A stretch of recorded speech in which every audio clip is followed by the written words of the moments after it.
मकर संक्रांती 2026ची संपूर्ण माहिती. यंदा 23 वर्षांनंतर मकर संक्रांत आणि एकादशी एकाच दिवशी आली आहे. 14 जानेवारीला दुपारी 3:06 सूर्य मकर राशीत प्रवेश करणार आहे. यंदा 28 दिवसांची नाही तर फक्त 12 दिवसांची संक्रांत असणार आहे.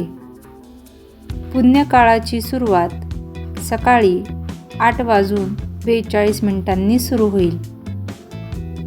संक्रांत या देवीचे वाहन वाघ आहे, तसेच उपवाहन घोडा आहे. देवीने पिवळे वस्त्र परिधान केले आहेत. हातामध्ये गदा आहे. त्याचबरोबर अंगाला केशराचा गंध देखील आहे. गळ्यात मोत्यांची माळ धारण केली आहे.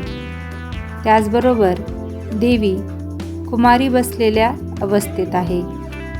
हातात जाईचे फूल आहे. अन्न म्हणून पायसाचे भक्षण करत आहे. ही संक्रांती पूर्वेकडून पश्चिमेकडे प्रवास करून वायव्य दिशेकडे दृष्टिक्षेप टाकत आहे. संक्रांतीचे नक्षत्र व वार नाव मंदाकिनी आहे. याचा प्रभाव 27 नक्षत्रावर होतो. त्यामुळे प्रवास योग, सुखवस्तूंची प्राप्ती, मानसिक त्रास, वस्त्रप्राप्तीचे योग, फसवणूक व नुकसान तसेच धनप्राप्तीचे योग बनत आहेत. यावर्षी पिवळा रंग वर्ज्य आहे. पिवळे वस्त्र, पिवळे आभूषण, पिवळ्या बांगड्या परिधान करू नयेत. यंदा दुर्मिळ योग आहे. पुन्हा हा योग 2045ला येईल. मकर संक्रांत 14 किंवा 15 जानेवारीला येते. एकाच दिवशी एकादशी मकर संक्रांत येण्याचा हा योग दुर्मिळ आहे.